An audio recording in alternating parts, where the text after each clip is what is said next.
Okay, today we're going to be making the most creamy, rich, not too sweet no-bake cheesecake. It's made up of a buttery biscuit base and a smooth velvety filling, and it's the perfect make-ahead dessert, especially when you don't feel like turning the oven on. So to start off, we're going to prepare our pan. So for this recipe, you're going to need a 9-inch springform pan.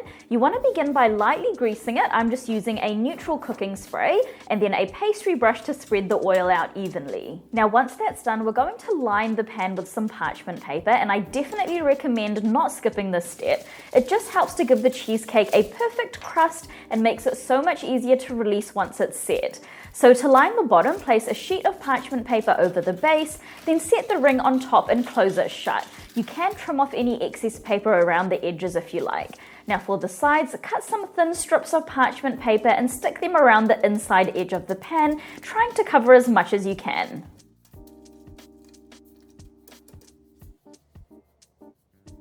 Now just set your pan aside for now, and next we're going to prepare the crust. So start off by placing 320 grams or 20 full graham cracker sheets in a food processor.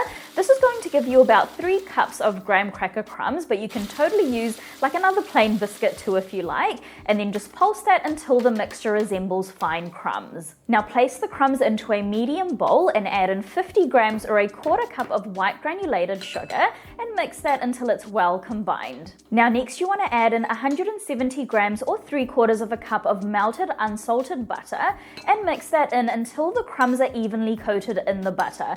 I just like to use my hands towards the end just to make sure that everything is mixed really well, and once it's ready, the crumbs should look moist like this. Now next we're going to build the crust. So the way that I like to ensure that I have a nice even crust is I like to place about 2/3 of the crumbs into the cake tin, spread them out to the edges, and then use a straight edged cup to kind of push the crumbs up the sides of the cake tin. You want it to be relatively high, leaving a bit of a gap at the top of the cake tin. Now once the sides are done, add the remaining crumbs into the middle, spread them out evenly, and then you can either use a straight edged cup or a measuring cup too, but I just like to use my fingers to kind of press the crumbs firmly into place. Okay, so that is our crust all done, and now you just want to carefully place this into your fridge or freezer just to allow the butter to kind of solidify a bit while we work on the filling. So the filling for this cheesecake is super easy. To a large bowl, you want to add in 600 grams or 3 cups of room temperature cream cheese. You want to make sure it's at room temperature so it's easier to mix. 200 grams or 1 cup of white granulated sugar, 120 grams or half a cup of room temperature sour cream, 2 teaspoons of vanilla, and 1.5 teaspoons of freshly squeezed lemon juice. And then using a hand or stand mixer on a medium speed, whip that for 3 minutes until it's smooth and creamy.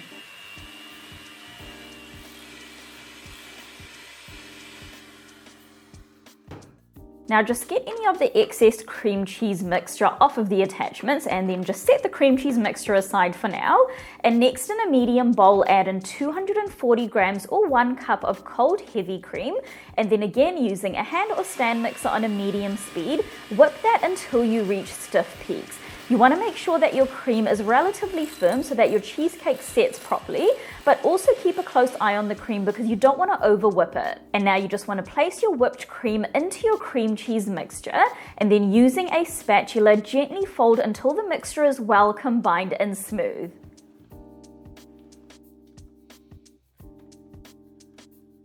Okay, so that is looking good, and that is basically the filling for our cheesecake all done. And now all that's left to do is grab the base of the cheesecake we prepared earlier and pour half of the cheesecake mixture into the center, and then use your spatula or a spoon to kind of make sure it's evenly spread to the corners, and then pour the remaining half of the cheesecake mixture in, and again just make sure all the corners are filled, and then smooth the top out as best you can.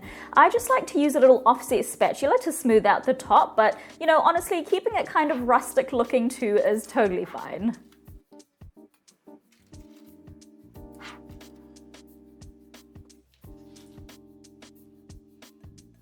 So that is the cheesecake basically done. It looks so incredible, but now it is the hardest part, which is letting this set in the fridge for a minimum of 6 hours, ideally overnight for the best texture.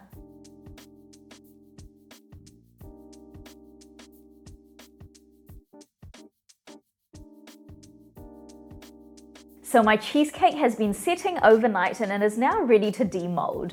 So I'm just going to start off by carefully removing the sides of the springform pan. It should come off easily because of the parchment paper that's on the sides, and then you want to remove the parchment paper that's around the edges. Now I'm going to carefully slide the cheesecake off the base. I'm just using my hands to kind of separate the cheesecake from the parchment paper on the bottom, and then carefully placing the cheesecake onto my cake stand. And then that is my gorgeous cheesecake all done. Now you can go ahead and decorate the top however you like. I like to kind of put some berries, but you know, it's honestly just amazing just as it is as well. And I just like to use a large sharp knife to cut through the cheesecake. This cheesecake is so incredibly rich and creamy. The base is perfectly firm without being kind of rock hard. And I love that the cheesecake isn't overly sweet. This is honestly just like an incredibly delicious cheesecake. It is just so incredibly creamy. Like it literally just melts in your mouth. And the base is like perfectly firm. So like it's firm but still kind of slightly soft, and it has such a wonderful buttery flavor. Honestly, one of the best cheesecakes I've had. If you're someone who loves, you know, kind of super creamy cheesecakes, then you absolutely have to give this no bake cheesecake a go.